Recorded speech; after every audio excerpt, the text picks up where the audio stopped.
Okay, right along the River Raisin. I haven't been here in 11 years, but when it first happened, I did come. This was not the spot where she died, or where the cross was located. It looks like they moved the cross.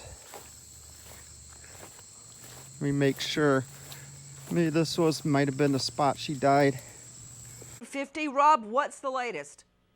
Well, Nancy, investigators out today using divers as well as the evidence technicians out along the riverbank or along the River Raisin in rural Monroe County, looking for any clues that they could find to crack this case. Autopsy being done, as it was mentioned. They're using dental work. They're taking toxicology and whatnot. We're told this hour that work will not be complete until Saturday morning, possibly at the very earliest. Well, to me, if they've got dental records, it would be a simple matter of making an identification. Rob, what's the holdup? Well, I think, again, getting back to just making sure and being positive that, number one, that it's discovered the child's body. Mr. Bickley, thank you for being with us. You're welcome. Mr. Bickley, what took you out to the River Raisin yesterday? Just to have a day of fishing with my father, who was up here visiting for a couple weeks. We just wanted to wet a line and enjoy the day, was all we had in mind. Mr. Bickley, what happened? We went down on the banks, and immediately I saw some concrete on the ground off to one side of where we were going to set up to fish. And there were some rocks adjoining the cement. I thought possibly somebody had filled a hole where erosion was starting. I simply did not believe that it was anything more than that at the time. I proceeded to literally sit on the rocks and put my feet on the concrete as a place to sit to fish, while my father was over on the other side of the area that we were fishing on. And slowly but surely, I was smelling things and asked him if he smelt it, and he said yes. I thought there might be a dead fish on the shoreline somewhere close by. Shortly after that, I took a little walk. I didn't see anything, but I still figured it was something on the shoreline down there, wind blowing my way. But through all the traffic of moving and fishing and standing up, I had cracked up the concrete that we had saw laying on the ground there.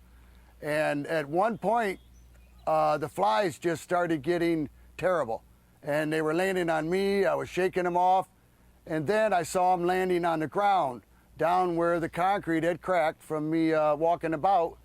And I told my dad to look at this.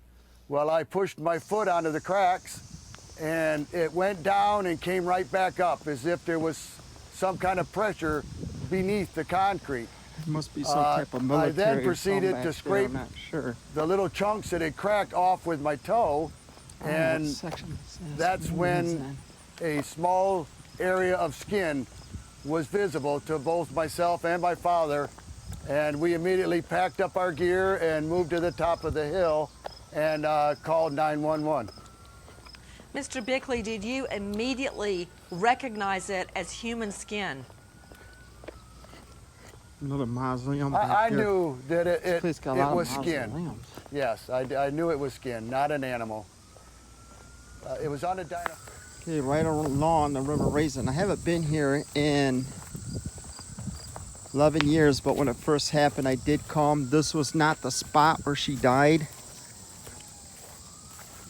or where the cross was located. It looks like they moved the cross.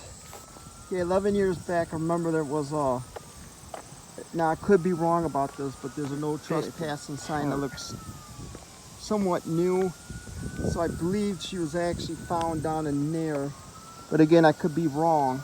For some, it's hard to believe, but this Friday is going to mark 10 years since the abduction and murder of Nevaeh Buchanan of Monroe. All these years later, it is not known who killed her, but police say they're still not giving up. Sean Lay, live now with a look back at this case and how investigators are trying to approach it a decade later, Sean. You're exactly right, and the key question remains, Devin, who killed Nevaeh? It's a question that continues to eat at all of Metro Detroit. Tonight we're asking a law enforcement expert, where does this investigation go from here?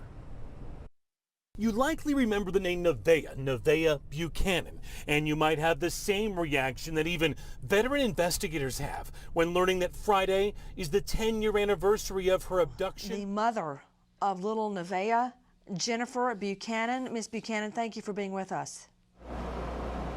Hi, Nancy. Miss Buchanan, you said that authorities cannot identify the body. Why?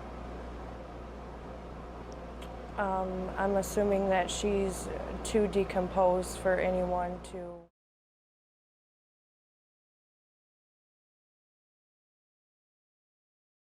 Bigger. And here she is. In the picture, the heart looks a lot bigger. Oh, a cute little girl.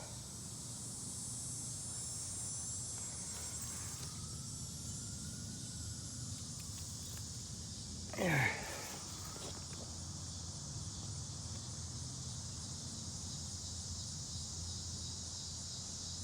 Should have been 17. Oh, that nice. Nice little shaped heart.